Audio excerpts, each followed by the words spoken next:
Hallelujah, hallelujah, talofa, talofa, talofa lava, ia leli. Tamalo mato tama, ia lava oile nei vaenga ole a oli. Mato ia po kalame lau whanau ai mainu. E se o mato ai mawhehinu i au whaunianga whalea nganga. Mato wala auleli ili maftanga lau whanau. Na mailo wanganga pa ia tauto alua mai mato i mea uma mato te whaia. I watu mea uma ilo uwe inga whamunu ia mai nei hao uli le i lunga o penga te whailangi sau mea uma ile mano le toto le tamai mama o Yesu Keriso. Tato umala ua fio, whamunu ia perusepa i tiperia, a onga matiu te mawhaiva o lau whanau. Hallelujah, i samo nei mātu no umamao ona o Yesu. Amene ma amene. Ia whatalo whatu, i lau sunga le angiru tau. Talo fale tato fale wale si global kingdom ele ngata foi leo nisi o fale wale si ano no a yo lo fai le favor ole o fai le favor ole fa soa ia mpol kala me ala esse o lo fa pe ona fa tula e manuia ole atua ilunga ola tato o honanga ile aso ma le aso ma lo le soifua ila o mau i fa manu yanga le atua si o tato ainga mani le tayao ia ole tau isa mo nei e savili mamata ngofie haleluya ia le malama o le la mana ia le se malosi ia alo ia ile anga le lei o le atua ia faftai nofta talo faftai tapua esel mana ia o le tato wa aia tu fa manu yanga le atua ile ataimi ma le ataimi ia o le ua tato se e mai tato polo kalame fatalo fatu fo ile so ifu ala o le sunga le fatonu ele ngata foi leo na yu tatu ainga Andrew mo se fulu le yala le yu asa ia bi ia le atua ia ngale le atua ile ngai mai mai no e mamao le ala o le pokala me lea pai ainga mavai tau maftanga le atunu ngata ile o fana o le atua ile tino Keriso hallelujah tatu tif maua se hallelujah fa malostino le nei vaenga le aso por alto en a super combination so hallelujah fa muli atu le atua ale i tuna ala ula ala maya ia vi ia le atua manu ia mea umai tono samone o ia ile anga le leo le tu angi ma lia mai le matangi mai sa e sifo ma ia le matango fie o le whaatafa mai lea, po le tafa mai nei o le maunga o baia, e le tu o le iei palisi, palasi e lao lea o ngā mai mea. Hallelujah, o le fo ia mau atu le si o maunga lai tu mai o pe o ngā, po o lauli i po, ia po whangali i po whele mea o le ia le maunga tonu le leo te ilo atua. Ai eselemana i o Samoa le teimi nei, ni ia le li e un tatou iei lungo fi whinga tawhi atoa inga, o Paul kala me faile nei vai tau ia ai le se mea tato te popole ai ia talo fatu lo atu ngai meltina ia sivasa hallelujah sola e wiki i tutono o Henderson mi ia le li malo le soifu tato ia le amatanga tato Paul kala me ia tali le sa o po le se io e fainga o fiel tato was for really lang olas popo praise God e tali ai ile sa o pole se na tupunga mai le tamaloa na tupunga mai e toma le tamaloa e ngoa hallelujah na tupunga mai amaleka le tamaloa e ngoa e toma sa o pese o le tupunga o amaleka o e toma sa o pese ia manuia lau angai mai Jimmy Brown ta lofa William vi ia leli Jimmy Brown vi ia leli angale ia tu le tua ia malofo il fasoa malofo il ngalu el ne yaso na tupunga mai amaleka il te malo ingoa ia e toma sa o pc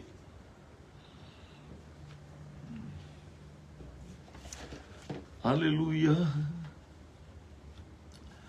hallelujah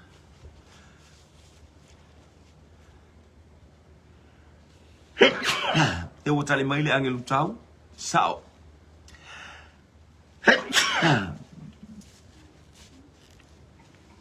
Tali mai le angelu tau po le tama mai po tini sao. Po e fatu talofa lava. Tali mai fo i juna ala mai ya. Sao.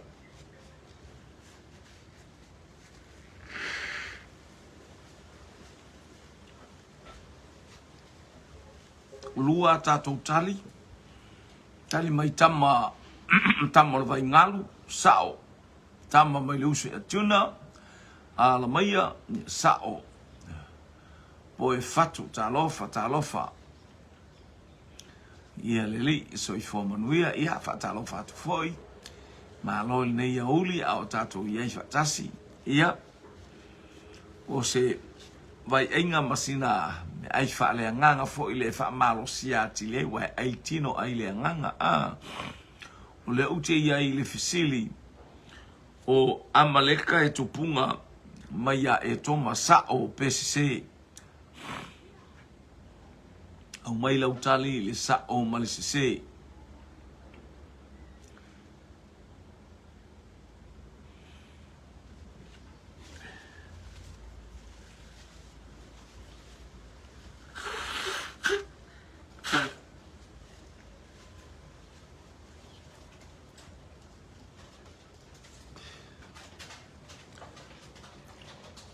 O amaleka e tupu mai te maloa ingoa ia e toma e sao PCC. So i fomanuia Sister Liu malo le so i fua. Ia. Shea atu foli tatou polo kalame ile au faisupo. Ia mateni o le bronco. Hallelujah. Aiele i taunu umaiale kangaroo. Ala e tamo e marike kangaroo. Hallelujah. Ia le teine o Susana. Ia patolo tini talofa lava vi ia leli. Ua se fulu minuti te aile tula se fulu malua i Samoanei. Ia au te loa ua pol te aleos o le sultasi tono New Zealand. Le utali mai te mai sao. O amaleka e tupunga malita malo e toma to e tasi hasta to tali. Ia o te loa au faisupo ia te loa foi po la koleni le va alango le sauni le anga i mai nei o le va a toa le ona o te loa por papa o po o. E po le va ana le e ta e kapiteni mai ia ana tongia. Te lo por papa o po ia por va au alao le e. Sultasi tono New Zealand ma lo faftai. Hallelujah, tolu tatou tali. O amaleka e tupu mai, o amaleka e tupu mai ia e toma sao PCC. Ai ngofia a tele tangata le wailunga e tolu tali. Na to mai ia sao. Se sao.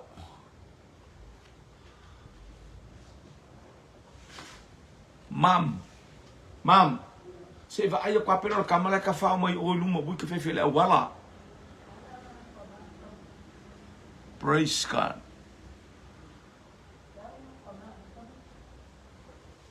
Ole, o ka ke ia iki. Ia leto.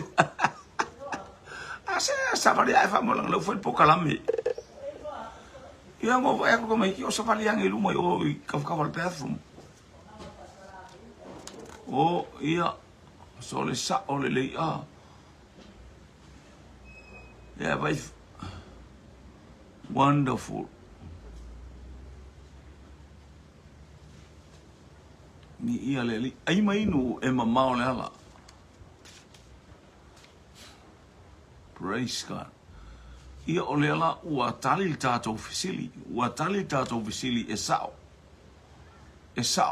E tupu mai amaleka e tupu mai e toma po o e sau o e sau o le siona ingole o e toma faftai e tupu mai le tamai silo amaleka e whanau mai tina o e sau vi ileli. Praise God. So le no mua le no e fasala vei mai no e fasala vei mai. Praise God. Fasala mei mai a Israel o mai ai kupito tau lo tau e refiti. Nu le o amaleka ale uso le walia, le uso e sau mai a kopo. A o la fa nau le wa faile tau a. Ia e sele mana i o tala tuspa ia a. Tau an tatou fetaua. Tau an tatou fetaua. Se i loa il tangata ele leilo na mafaufau. Se i loa il tangata e yeilo na loto ile atua. Hallelujah. Na te whaatupu le file mu ile bao i tatou fetaua. Ia le li.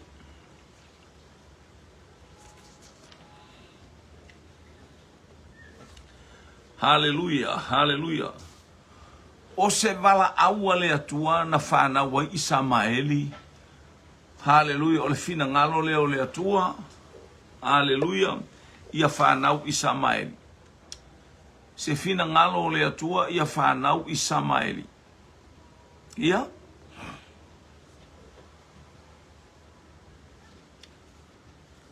Po se fina ngalo lava o Aper Amo ia po se fina ngalo o Sarah po se fina ngalo. Hallelujah. O le fina ngalo le atua ia whanau Isamaeli po le fina ngalo o Sarah ma Akara. Ia whanau ia se fina ngalo leo le atua. Mata wa le atua vao ta alofa le ainga mai Amerika a mai Hawaii i ia le atua.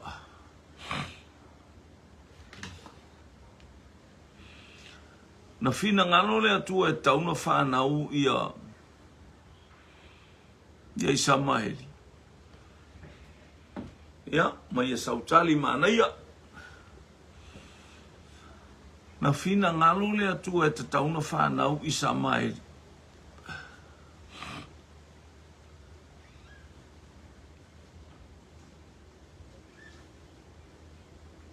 Ia, whaftai le atua vao lui e whaftai dai le awai mai li tātou maftanga ia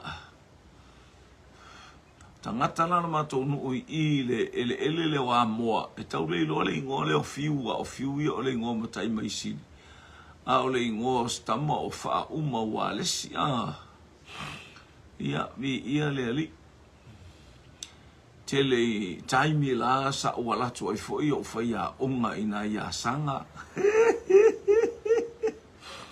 Umaloa aluta ele le vaila yuta to sa yuta to farsa.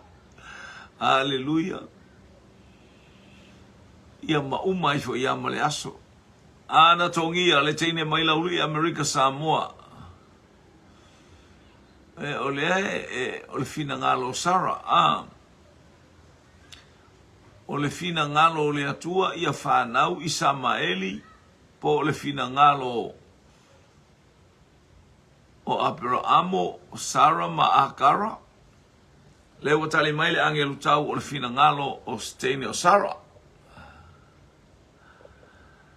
Mike, ia o fina ngalo o Sarah. Le atua vau o le fina ngalo o Sarah o ka. Ana tongia ma lo soifua Marisa Crichton fina ngalo o Sarah ma Apero Amo.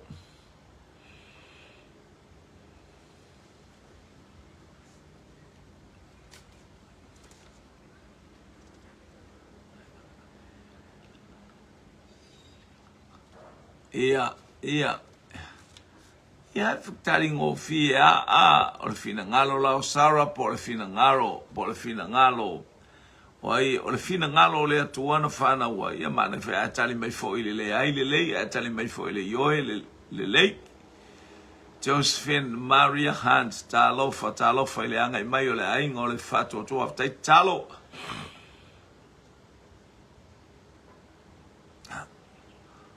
o te loele to e saor telefoni o wainu o ri il mele o ye sa ia e o mai nei ri o fika Sara fa mai po fatu o fika Sara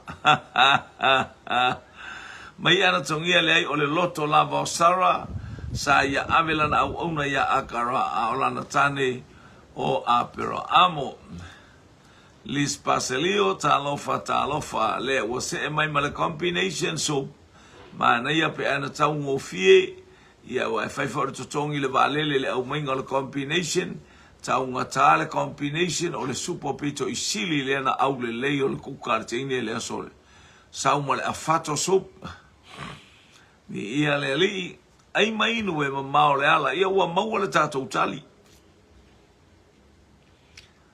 macaroni soup afato soup o maua le tatou tali ioi ele ifina ngalo ia ile atua ile mea so se mea ele fai el fina ngalo le atua lona winga ulu ngali fai e fa e no fo ai le fa pa ia ina alo e tatau ana fai le fa le feangai ngale le tane ma le fafine ina fai na o ngo fia le upu le atua ia te tatou le mafu angana e fa fonga mai a o ia isa fa nau po lo to lua e te lua le fa ai poipo ala e te ua o lo fai lo ia to e tau natalia Yesu e fai mali i mafaola i to tonu le ainga o lo talia Yesu e fai mali i mafaola i to tonu lo ainga o se awala mana ia lea haleluya e fa manuia ile atua i lau fa nau ai a fai e te le talia Yesu a to fitu lau fa nau pe to sfulua ia pos vainga fo i o le to alua lo ainga ele se me atala fenga i te fiu ata un fuete va ia tu so mai te fa pena a fai na foto a fai poi i ala ia ista mai ti safana nau e te va ia e fi aina i ta mai ti a e te va ia le fetule ia inga i ta mai ti langa ele o se me e fi ngalo ile atu alo walu wata tu se me tatu fai a fa pe tatu ai o le saole ele o le fina ngalo le o le tu o lona fina ngalo o ia ta umaia ia te tato e ao ona fai poipo haleluya le tama maletene pe ona fai mai ai le tu spa ia kenese mata o pelo fai o pelo sful male fa me le tu uai ele tama ele tane lon tama non tina fata sia tu ila na vai na o luas ful minuti te ai le tu lai se ful male lua a fai la e fa longo mai ma futa mai la ia i lau whanau. Hallelujah. Aele o whapa ia ina oulua. Taun whapa ia oulua. Ona matango fie lea fo i o le savalinga ana i tamaiti. Ia ile anga le leima le pa ia le atua. Ai awhai o le te whapuru salalau a whaalele. Ale e te sau lotu ma. Ia le mana ia. Lo sau a ia e loea ona e talia Yesu. Talia Yesu. Ona amata lea ona ngawa ina ia tatou whanau. Hallelujah. Ai a whai tatou te le talia Yesu o tatou on tangata. Hallelujah. Leanga o le lefa ai poipo ai whai al to luar tangata ia. Ia o le mea na e whai a ele i fina ngalo a ili atua ai te rua le o tuina langa o le whai lora to luar le tautonga le ili atua. E whai tautonga ili atua. Whamnuia le atua ia te oil nei au huli vi ia le li.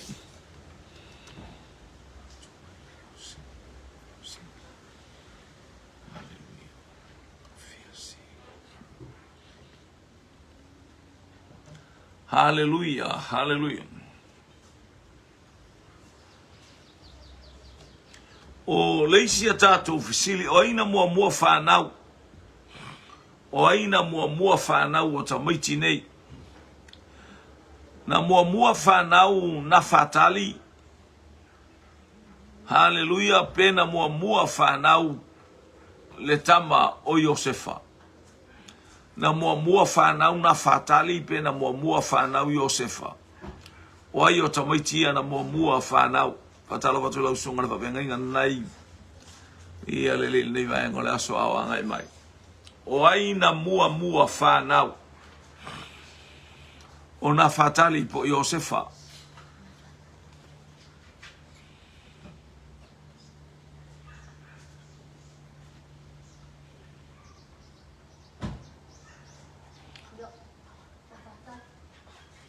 Ia leu tali mai tamaiti a onga i o fo mai le a onga tali mai le ia Emanuelu na fatali tali mai fo i te pora na fatali tali mai Jema na fatali po e fatu na fatali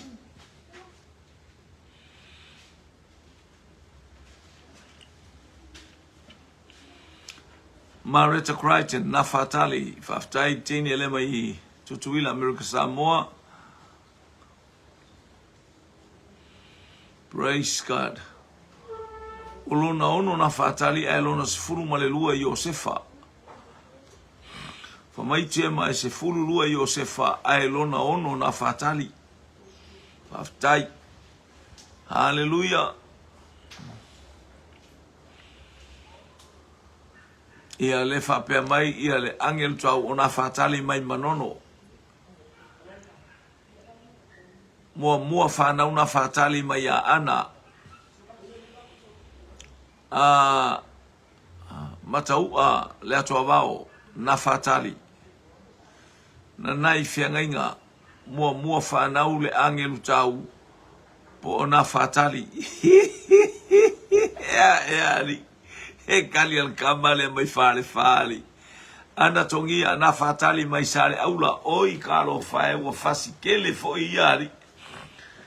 I ole mela le saulo se tali al tangata le ia tuli oso mai lo male vasenga. Mana o al vasenga e fasi ua tali le fesili. O na fatali mai sale aula.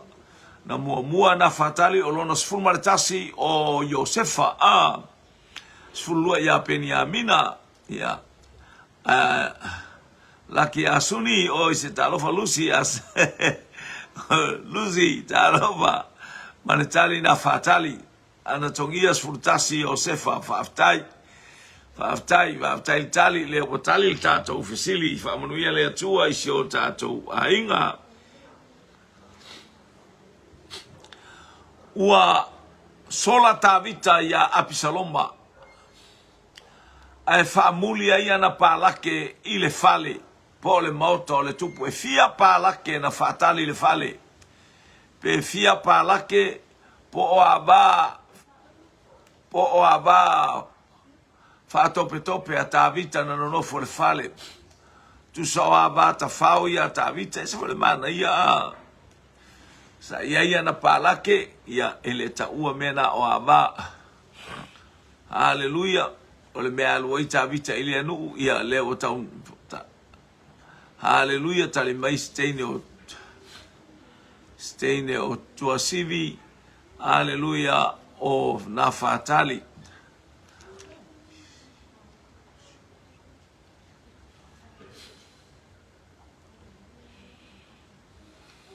Ia sawa, to sultolo i tamaiti ia joe pea ia tina a le tatou te iai o se fulu palake le watali mai Marita Crichton e se fulu palake e fia palake a tavita na sola a tavita mai a Abisaloma ai tu e faamuli le maota le watali mai Marita Crichton e to se fulu palake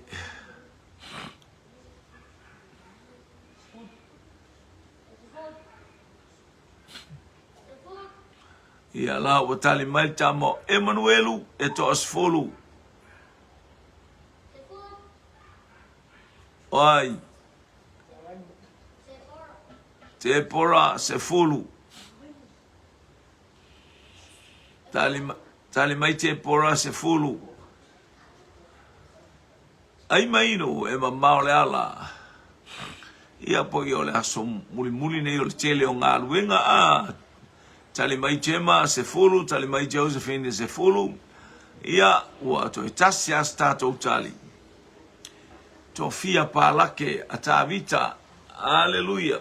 Na fatali le maota a o faa wau le sola anga tavita. Ia le ua tali mai, ia le hallelujah. Ia le faletua, ia Lucy. Malaysia. O e to sfulu ia maletali le wanga i mai sta mai titi le hallelujah tasi le tangata fai palake to tele palake ale angelu tau mai mangele ma sanapu ia lele wa i tau tala mai tangata lea le wa fai le si fai palake le si fai palake aftaina nai maletali se fulu ana tongia se fulu tua sivi, tua sfulu tau pou. Hallelujah. Se fulu mapala ke muli mai manono oia oi ia uatali le tatou fesili e toa se fulu palake. Haleluia sa nonofo vi ia leli.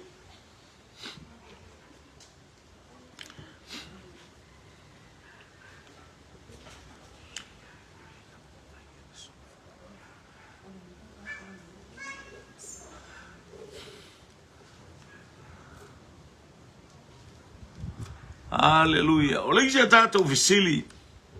Haleluia. O le otio ia sapela. O le otio ia sapela. Haleluia. Na fasioti ele tangata o Asaia. O le otio ia sapela na fasioti a Asaia.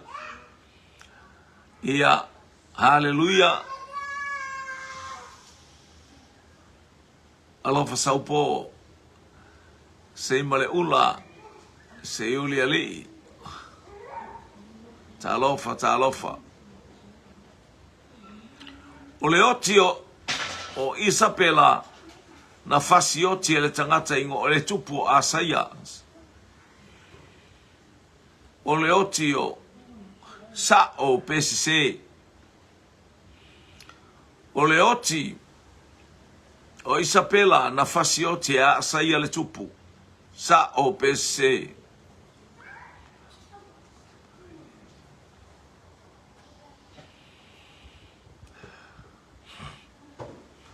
o le oti o Isapela na fasioti ele tupu a Asaia sa o PCC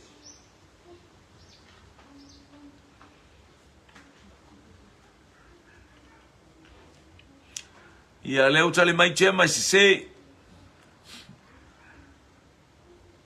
leoti o Isapela le to'alua apo na fasioti ele tamaititi lea ale po le tupu lea o Asaia tali mai tia mai se tali mai nanai se mareta se anatongia se lea toa vao se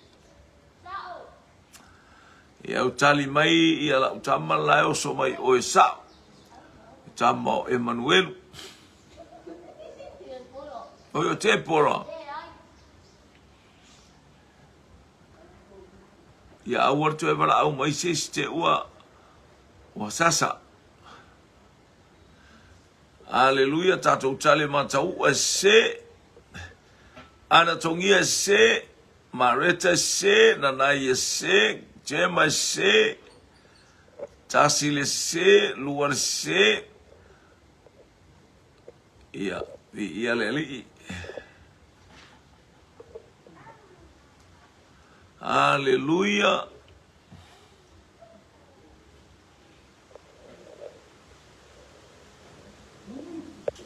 Poe fatu e se, ia uatali le tato fesili. E se, al fsili la o aina fastiosia Isapela hi bola talofa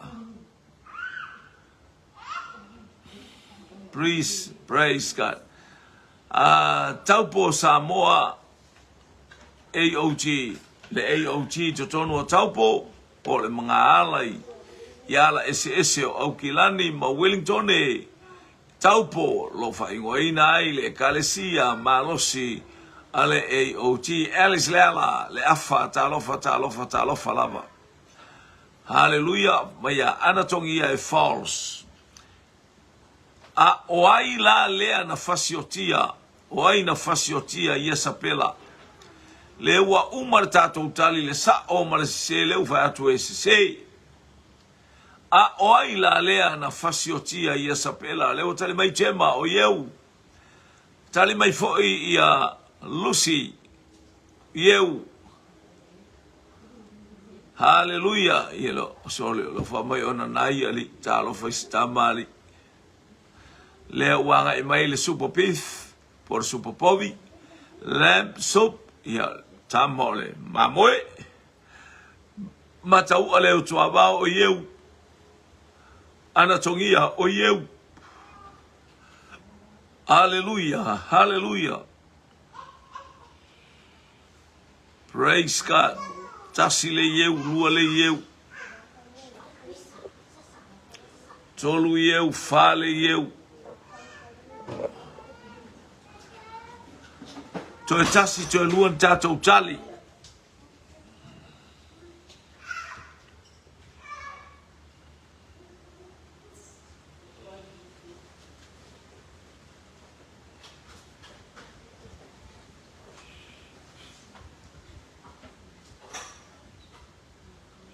Ieu mai sa poe sole. Kua una kele kakale ali. Faftaina nai maletali ieu mai fangali oi sole e ali. Mea nei ua tupu ele pisa ia le la ua le faia o e fatu ale ua fai ia smako ainga. Ieu mai sa poe ia malo sa poe. Hallelujah walu nei amele si I loto fanga masapo e oka. Stoia ino eu sa fai lona fale falawa o yeu a. Sale longa la kamau ko masi a. Ole. Ai sole. Ya le la wa ma tonu ma tangata le fasi. Hallelujah tangata fasi o tangata le o yeu. Hallelujah sa fai longa falawa I sale longa. Hallelujah. Yo, Saul sango so wa tali tato fsili. O yeu, po yeu. Ia, hallelujah le fa pe mai le tali al tinjiti le mai manukau o yeu le sa failo na fale falao ai sale longa. Ia le atua. Ale fa pe mai anatongia o yeu mai sale aula. Oi, se ke fa ko le kenge le sole. O le fakupu vevesi ia faftai tali le fsili o yeu. Hallelujah. O yeu lea na fai matupo Israel o ia lea na fasiotia ia sapela. Praise God. Hallelujah. O ia le fana wa a apo na suso o mai ma a apo. Umalo a apo suso o mai ma tangata e fai matupu. Wo ti atu a apo e so mai malona tali o ai le ngoa o lona tali ke le goli o fa savalu talofa ni ia le li ea a le wa tele asu po sau ia le wa uma mai na ta mai ia ye wa ta mai tui mamasi mai salonga kalo fai ali ngai kanga so mako piko ngu savai umanga lau pa nga se via sala talofa. Hallelujah, praise God. O Yosefatu o le tupu lea o Utah. Hallelujah, wa umatu yeu wa umatu a apo a so o mai malona atali o ile ngole atali o apo na so o mai ma a apo. Sa tupu ya Israelu. Ia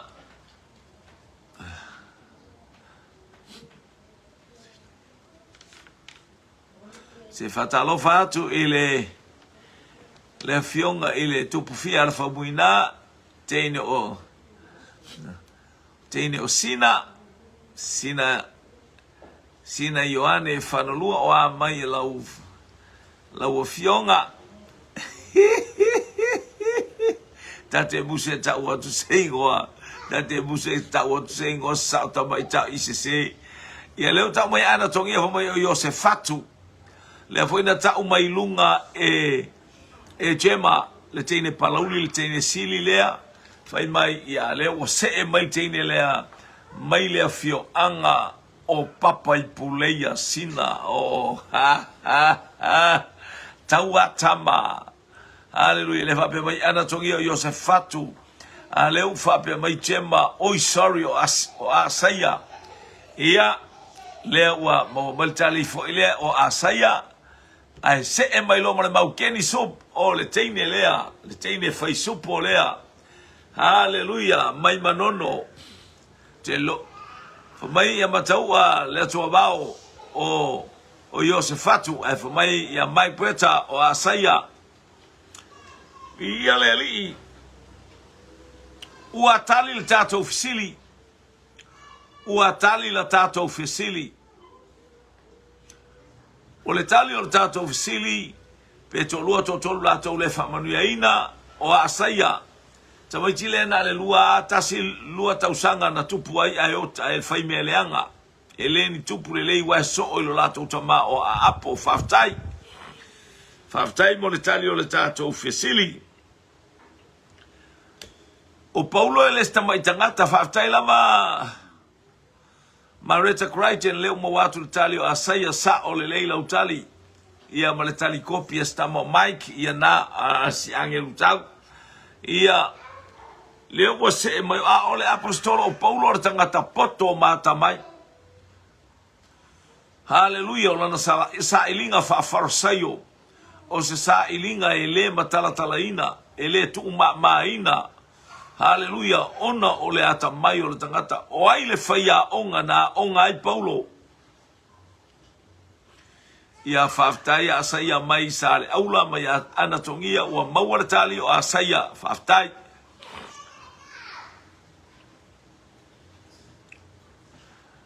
le wanga i mai tatou sena le isop o ka le au le lei o le kama lea a tamala le pe faamatolu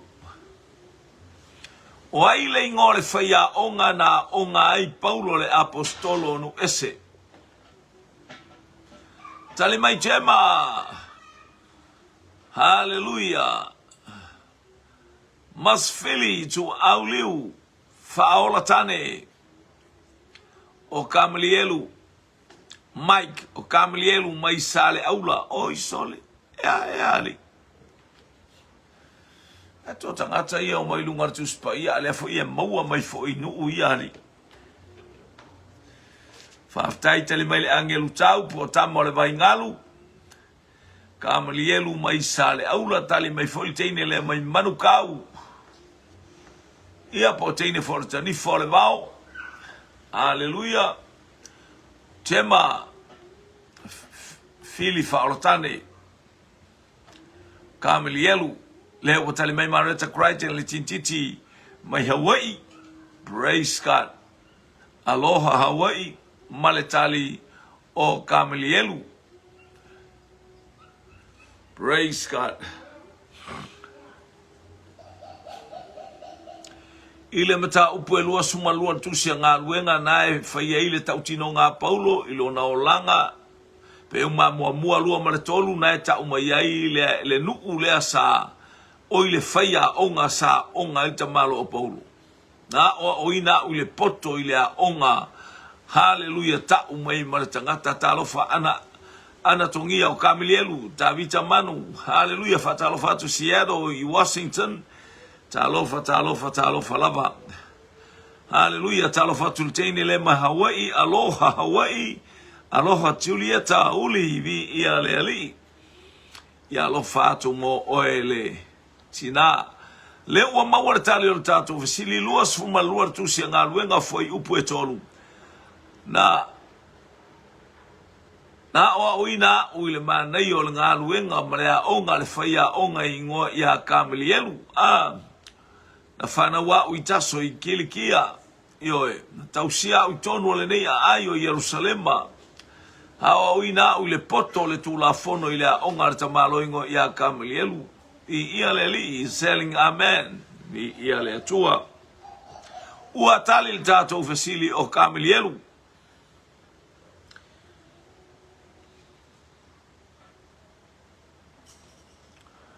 praise God, praise God, praise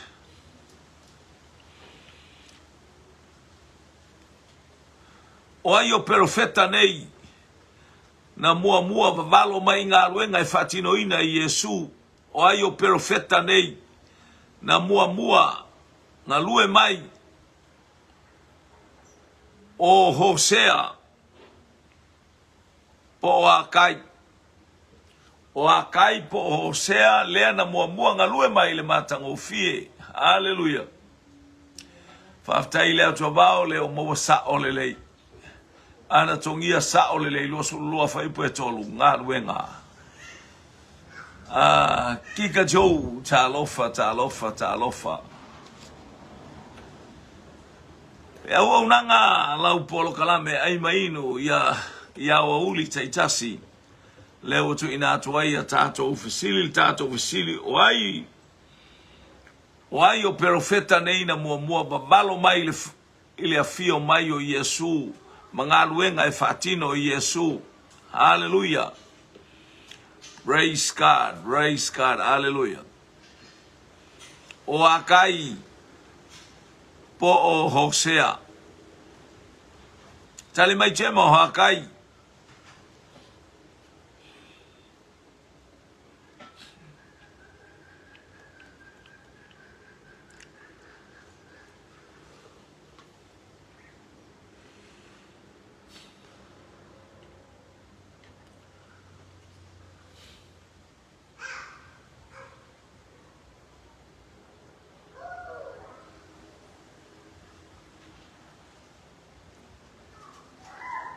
Talofa sauleola malaulu. Talofa. Hallelujah. Le fa mai Mikael Hosea. Fa mai Julia tauhuli o Akai. Fa mai Nanai Isaia. Fa mai Josephine Hosea. Hallelujah. Oai o Hosea Mahakai. Na mua. Mabalo mai me ole afaya. Hallelujah. Praise God. Ole afaya wa eke riso. Hallelujah. Hallelujah. Tali mai anatongia Hosea.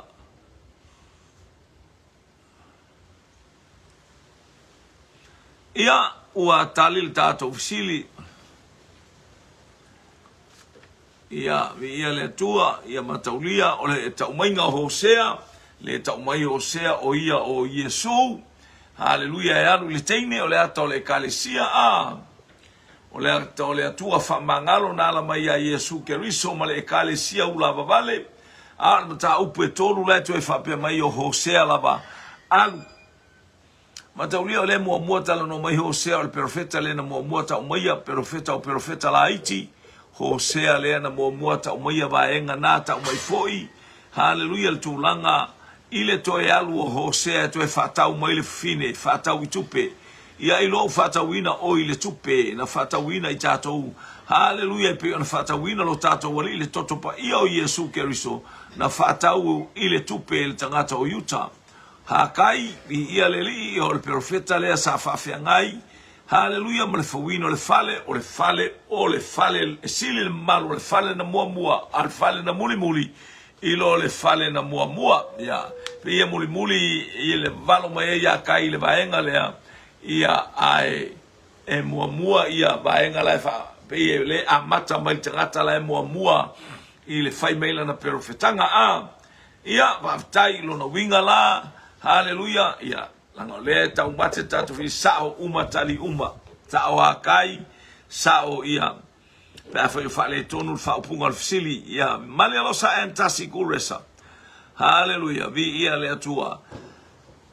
Hallelujah tau le talina kai fa mayo le monga ta mai la wata la no mai kai le alu le monga ta mai la o le ator sa tau lo Yesu Keriso. Le manuia o le fale na muli lo le fale na mua le fale mua na fai Solomona le fale muli o le fale na fai e Keriso. Hallelujah o le tangata o i tātou o le malu o le atua e sili atu lona mamalu na ilo le fale na fai e Solomona vi ia na le atua o le isia tātou sili le wanga i mai ai. Hallelujah praise God praise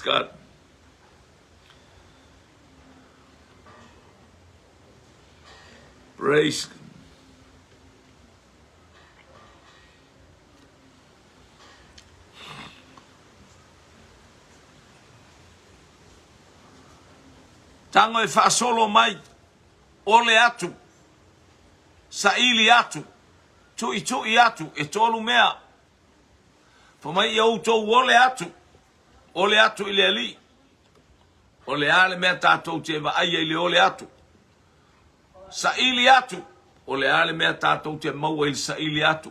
Tui atu, o le ale mea tātou te maua le tui atu. Tusi mai le ole sa ili tui.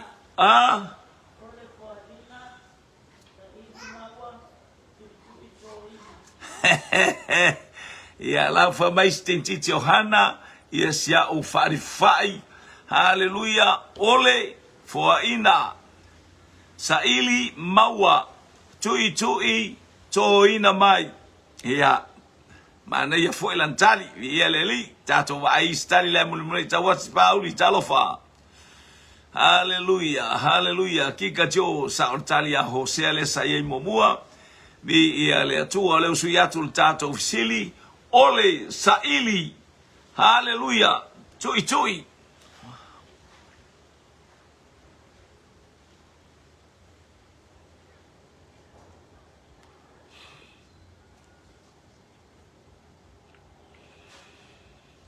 Tino liu tuala, talofa lava.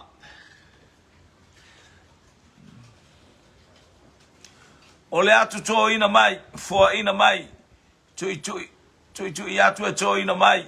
Ole atu maua mai. O mea e tolu, ole sa ili. Tui. Ole sa ili. Tui. Aftai mana ia tali le hoala tilunga a jema, aftai jema, ole atu fua ina mai, aftai. Hallelujah, tui, to ina mai, koe ole foi, maua, aftai. Hallelujah, ole atu fua ina mai, lea, tui atu, to ina mai, ole atu e maua ma ia vi ia lelii. Ole atu ona mawalea ana tongia. E o fatasia upu ia e tolu. Ia uto ole atu. Ole ale mea tupu mai. Ia uto saili atu. Ole ale mea tupu mai. Ia uto tui atu. Le fabai ia mai. Ole atu maua saili atu. Iloa e ia tui. Ole. Balole. Valor fai me ofo. Hallelujah. Ana tongia ole. Ana tongia. Ole foaina sa ili maua. Ia. Tui to ina mai. Oka. Kai poko le kenge lea. Famai ia le toa bao la ile mata io e fitu fa ipu e fitu e o ile valu. Hallelujah, malo ole fua ina mai sa ili e maua lea. Hallelujah, lea e tala nome istentiti lea mai. Tui atu to ina mai fitu. Le mata io fa ipu e fitu e o ile valu. Watali la tato ufisili. Ia malo piwa umifo ia tali le mana ia fo ie. Lea sa tali mua mai aso le esele a ka mai sole o loko o lua sole. Fa pea u sole nga are. Fai mea onga lo makuari a eleilo o whanyanga a eleilo o whanyankari. Ole atu foa ina mai. Sa ili atu e maua e outou. Tui atu e to ina mai. Giba knocking. Hallelujah. Ole. Hallelujah. Bi ia le atua. Ole atu e maua atu. Sa vai po el tali le saulalo ka alofa. Tu sama umatua sivi. Josephine ole fo ina mai sa ili e maua. Ia whaftai tui e to ina mai. Ma lo le vasenga e sele au le lei o le vasenga. Mai tu sama umatua sivi. O kelo ilo inga skaria kua sivi o saulunga. Foi mai na nai ole atu e maua tui atu e to ina mai bala awatu tatala ina mai. Mole lau sunga ole aku male sa ili ia male tui. Ai whaftai tele lava mole tali mata ngofia ua fua ina mai. Ia whamanu ia le atua isi o tātou. A inga male alosa mata upu e fitu. A olona whai upu e se e fitu. Ia malo. Ua tali la tātou fisili. Ia ole isia tatou fisile wanga yatu. Haleluya.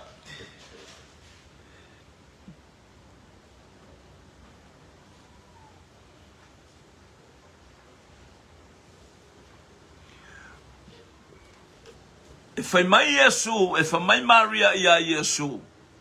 Sia utama foi. Ua mo mia lava se waina mo le tatou whaalave. Ua umale waina tama ai. Sia tatama ta te iloa o te mawhaia se mea, e te whaia mea le lei. O lea lai wawa ai Maria fo elupe o le mana piu tau a. O lea le talia Yesu na whai ia Maria. Famai Maria sia utama Yesu. Wa umale waina atu ato a tele malo. Alofa mai ta ubalea tatou ainga ole. Ia le ali. Ole ale talia Yesu ya Maria. Ole ale talia Yesu ya Maria. Ia o tailor tatou fisili mulmul namo le asfreile. Au ya ngai mai malautali ya famanuia le atua ia te oe. Haleluya fama loa tu ia inga mai Amerika. Fama loa tu ia inga mai Hawaii. So le saua se Australia li pe au te loa. O ye se mea o tupu mo se fala lave o tupu mai Australia po fai foi stu unga sol fanua al teine lea. Lele la wa saulo ma le kapi si vai. Lele wa sau ma le kapi si vai. Mai lauli il mo lio le aba. Ana tongia. Chema funae se a launa ia chau. Mai ia chema. Aftai.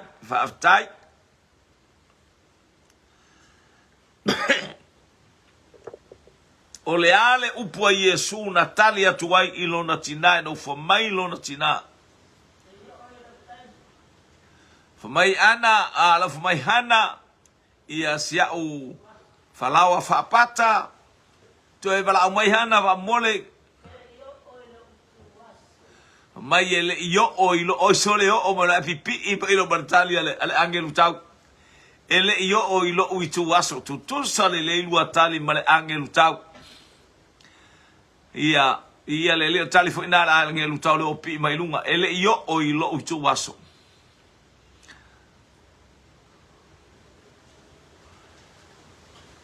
matau ala tu wao male tali. Hallelujah. Ele yo o ilo utaimi.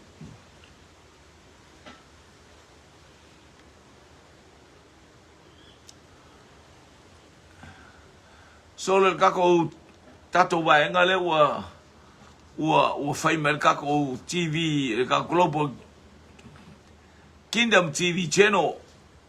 We are watching from Brisbane. Solo malo Brisbane. Ia le ali. Ma naia pe ame masto utali mal.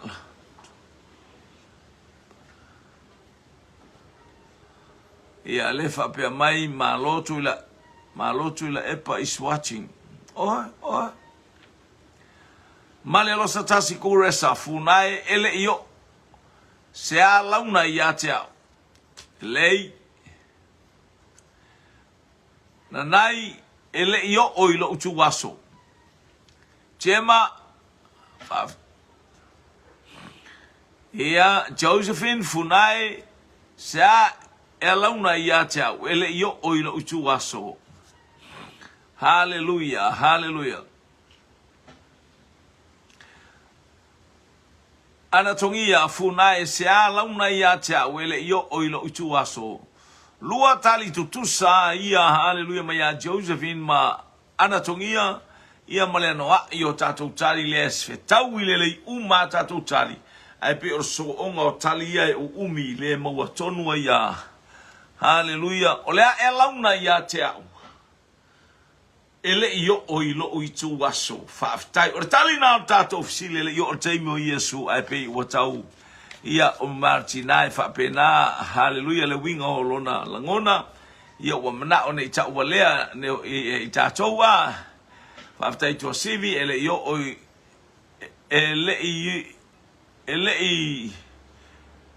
i lou taimi e te sawai ia o le whaasainga mai tua sivi il mea lea le pe whaasainga e pe o kere o pora whaasainga por whaatea tatu mea lea ia le tua anga lei whaataloa atu i lau sunga koi kiki haleluia whaataloa atu i lau sunga pe mara tatu TV le lau sau tonu o Brisbane haleluia haleluia ia le li mo le tatu polo kalame ia taloa atu i lau sunga le whaifi au awai suisala anga le lei atu le atua i polo kalame umalama le nei ia oli ia ile manuia o le atua ia ile pa ia le atua i mea umalava o tātou ia i ile nei tai au te ilo o tāras furu i tonu o Brisbane ia o se tala fo inanga i tonu o Australia ia o nei o tāras furu malua tāratasi ia i tātou haleluia ia lo fatele mo lo tātou a inga ilungo upenga te whailangi tāo le lima haleluia tu mau mai le nila o laula au malau whaalongolongo ta o ai le ta polo kalame o le taulanga fiafi o no Yesu. Amen, amen, amen. To God be the glory forever and ever. Amen.